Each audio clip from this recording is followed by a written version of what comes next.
En México, está despenalizado la posesión de hasta 5 gramos de cannabis para uso inmediato. Sin embargo, paradójicamente la compra y siembra de cannabis eran acciones penadas. No fue hasta junio del año 2017 que en el Diario Oficial de la Federación se promulgó el consumo de cannabis legal para fines medicinales. Cabe resaltar que el 28 de junio de 2021, la Suprema Corte de Justicia de la Nación anuló la prohibición para el consumo lúdico de marihuana en México. Este evento fue un hito en las políticas de salud pública. Para Van Dijk, las ideologías representan los principios subyacentes de la cognición social y, de ese modo, forman la base del conocimiento, de las actitudes y de otras creencias más específicas compartidas por un grupo. Esto no significa que las ideologías sean en sí buenas, malas, correctas o erróneas, sino que generan el escenario idóneo para agrupar a gente similar, inmersa en condiciones parecidas, lo cual puede desencadenar en el control o manipulación por parte de un líder o ente sociopolítico, como lo puede ser un gobierno, una empresa, el conductor de un noticiero o, en este caso, movimientos sociales a favor del cannabis. A pesar del reciente reconocimiento del uso terapéutico del cannabis y la regulación de su uso médico en la normatividad mexicana, la principal respuesta del Estado mexicano frente a esta sustancia continúa siendo penal. A través de las instituciones penales o incluso de las de seguridad nacional, el Estado busca responder al consumo, siembra, cosecha y tráfico de marihuana con acciones represivas. Por otro lado, los resultados en términos de reducción del uso de cannabis en México son negativos. De acuerdo con los resultados de la Encuesta Nacional de Consumo de Drogas, Alcohol y Tabaco, ENCODAT, de 2016, señala que la prevalencia de todas las sustancias ilícitas ha aumentado y que solo las sustancias reguladas como el alcohol y el tabaco tuvieron una disminución del consumo. Se debe regular el consumo de marihuana para reducir la violencia asociada al narcotráfico, controlar la calidad y seguridad de la sustancia, generar ingresos fiscales legales y proteger la salud pública mediante un consumo informado y responsable. La marihuana no es una planta mexicana, se piensa que tiene un origen asiático, probablemente de China, ha sido usada en toda Asia y Europa desde tiempos antiguos, tanto para usos medicinales como para usos industriales. De hecho, el cáñamo, que es una planta derivada del cannabis sin THC o tetrahidrocannabinol, que es el compuesto psicoactivo de la planta, se usaba para las velas de los navíos. Se piensa que fue en el año de 1519, con la llegada de Hernán Cortés a México, que llegó el cáñamo. Además trajo consigo semillas para cultivar en las nuevas tierras. El cáñamo se utilizaba principalmente en las velas de los navíos, ya que su composición las hacía impermeables y resistentes a los vientos. Tiempo después, en el año de 1777, con las reformas borbónicas, el cáñamo adquiere valor económico, estratégico y da comienzo a la siembra de gran escala en toda la Nueva España.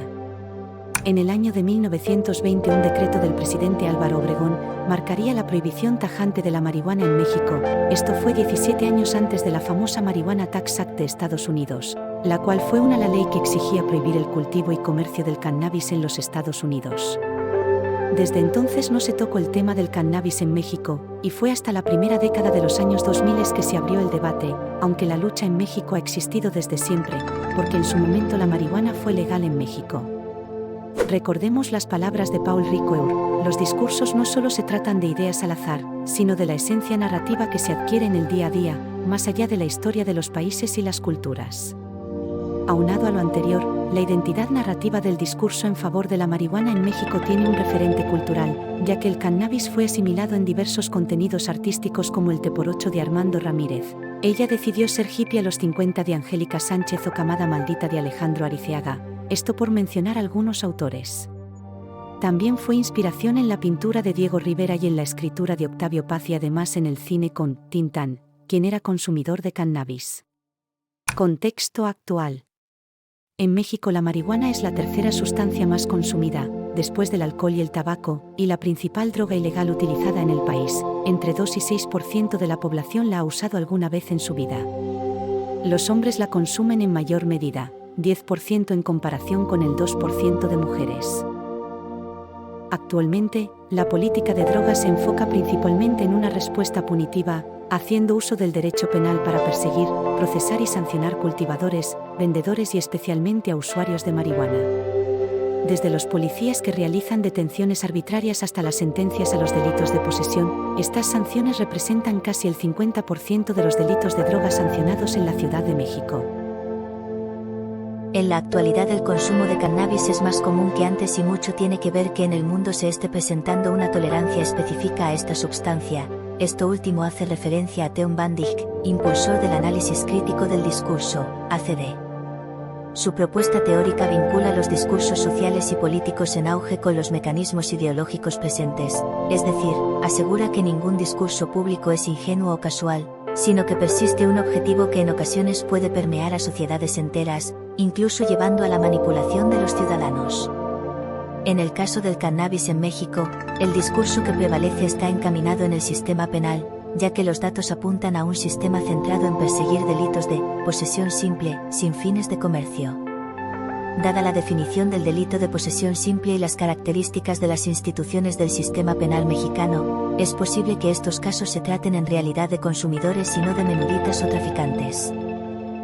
Por otra parte, el uso de drogas en México no es penado, y tampoco la posesión de estas, siempre y cuando no se excedan los límites de uso personal permitidos por la reforma al artículo 479 con fecha del 20 de agosto del año 2009, en el Diario Oficial de la Federación bajo el gobierno de Felipe Calderón Hinojosa. El 14 de noviembre de 2015, la Suprema Corte de Justicia de la Nación aprobó el uso de cannabis para 4 de los miembros de la Sociedad Mexicana de Autoconsumo Responsable y Tolerante, SMART.